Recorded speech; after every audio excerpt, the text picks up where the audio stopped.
চোখ জোড়ানো মনোমুগ্ধকর এই দৃশ্য চোখে পড়বে ফরিদপুর বীজ ভবনে সূর্যমুখী বীজ উৎপাদন কেন্দ্রে গেলে।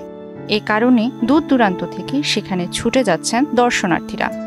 বিস্তীর্ণ এলাকা জুড়ে আবাদ করা সূর্যমুখী গাছগুলো ফুলে ফুলে ছেয়ে গেছে, যা দেখে আপনিও হারিয়ে যাবেন সূর্যমুখীর অপরূপ সৌন্দর্যে।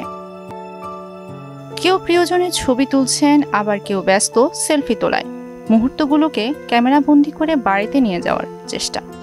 অনেকে আবেগে ঢুকে পড়ছেন ফুলের বাগানের মধ্যে।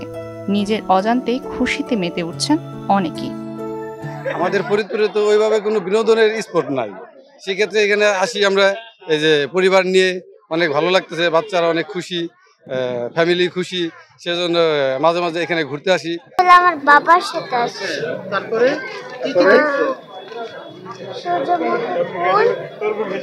ভালো লাগছে। হ্যাঁ, আমি এখানে ঢাকা থেকে নানু বাসায় ঘুরতে এসেছিলাম, তো ও আমাকে বললো আমার কাজিন এখানে আসতে, তো আমাদের এসে অনেক ভালো লাগছে, সুন্দর সুন্দর ছবি তুলেছি আমরা। যাক, এরকম যদি আরো দুই একটা স্পট হয় তাহলে আমরা আর কি ঘুরে আনন্দ পাবো এবং কি পরিবেশটা আরো ভালো হবে, সবাই উপভোগ করব। এলাকায় এমন খোলামেলা পরিবেশে বিনোদনের খুব বেশি জায়গা নেই। সুদবিহীন ব্যাংকিংয়ে আত্মশুদ্ধির পথ এনআরবিসি ব্যাংকের ইসলামিক ব্যাংকিং আল আমিন। তাই তো সূর্যমুখী সৌন্দর্যের টানে ছুটে যাচ্ছে সব বয়সী মানুষ। তবে ফরিদপুরের জন্য এত সুন্দর একটা জায়গা আমাদের জন্য খুবই আনন্দজনক এবং ঘোরার জন্য ভালো একটা সুন্দর একটা জায়গা। খুব মনোরম পরিবেশ, অনেক মানুষজন আসছে ছুটির দিনে, খুব সুন্দর পরিবেশ। একই সাথে দর্শনার্থীদের অসচেতনতায় প্রকৃতির কোনো ক্ষতি না হয় সেদিকে খেয়াল রাখার পরামর্শ স্থানীয়দের।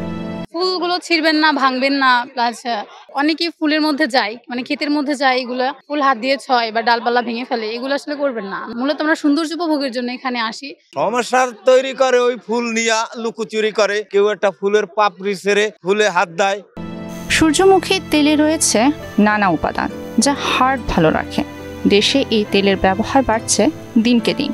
সূর্যমুখীর আবাদ বাড়াতে তেলের উপকারিতা ও সামাজিক সচেতনতা তৈরিতে কাজ করছে কৃষি অধিদপ্তর।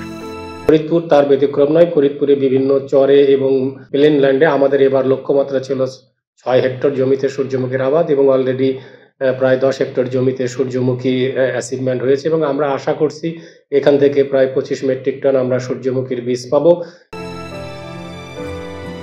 বেলে দোআঁশ মাটিতে বিশেষ করে বিস্তীর্ণ চরে আবাদ করা গেলে অর্থনীতিতে ভূমিকা রাখবে সূর্যমুখী, বলছেন কৃষিবিদরা। মিশাল বিনতে আনোয়ার, মোহনা ডিজিটাল।